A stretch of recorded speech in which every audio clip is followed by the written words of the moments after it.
അതുകൊണ്ട് അഹ്ലു ബൈത്തിന്റെ പരമ്പര മുറിഞ്ഞിട്ടില്ല. ഏത് കുടുംബ പരമ്പര ലോകത്ത് മുറിഞ്ഞാലും മുറിയാതെ ബാക്കി നിൽക്കുന്ന ഒരു പരമ്പര അഷ്റഫുൽ ഖൽഖ് മുഹമ്മദുർ റസൂലുള്ളാഹി സല്ലല്ലാഹു അലൈഹി വസല്ലം തങ്ങളുടെ പരമ്പരയാണ്. സഹോദരന്മാരെ, ദുനിയാവിൽ മാത്രമല്ല ഈ പരമ്പരക്ക് സ്ഥാനമുള്ളത്, അറിയുമോ? നാളെ ആഖിറത്തിലെത്തിയാൽ എന്റെ കുടുംബത്തിന്റെ മേൽവിലാസം അവിടെ ചോദിക്കൂല. സാധാരണ നമ്മുടെ ഇടയിലുള്ള കുടുംബത്തിന്റെ മേൽവിലാസം ചോദിക്കൂല. എല്ലാ തറവാടും എല്ലാ കുടുംബങ്ങളും മുറിഞ്ഞു പോകും. അവിടെ പരിഗണിക്കുന്നൊരു കുടുംബമുണ്ട്, അവിടെ പരിഗണിക്കുന്നൊരു തറവാടുണ്ട്. അതാരുടെ തറവാടാണ്, ആരുടെ കുടുംബമാണ്?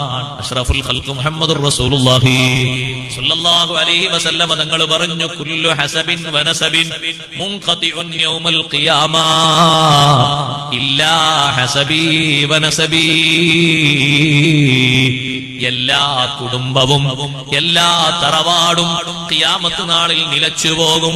ലോകത്തറിയപ്പെട്ട എത്ര കുടുംബങ്ങളുണ്ട്, എത്ര പോക്കിരിമാരായി ജീവിച്ച കുടുംബങ്ങളുണ്ട്. പക്ഷേ ഖിയാമത്ത് നാളിൽ അവരെ മേൽവിലാസത്തിനോ അവരെ തറവാടിന്റെ താവടിക്കോ ഒരു സ്ഥാനവുമില്ല. അവിടെ മുറിഞ്ഞു പോകാത്തൊരു തറവാട്, മുറിഞ്ഞു പോകാത്തൊരു കുടുംബം. ഇല്ലാ ഹസബി വനസബി, എന്റെ കുടുംബമൊഴികെ എന്റെ തറവാട് ഒഴികെ അത് മുറിഞ്ഞു പോകില്ല.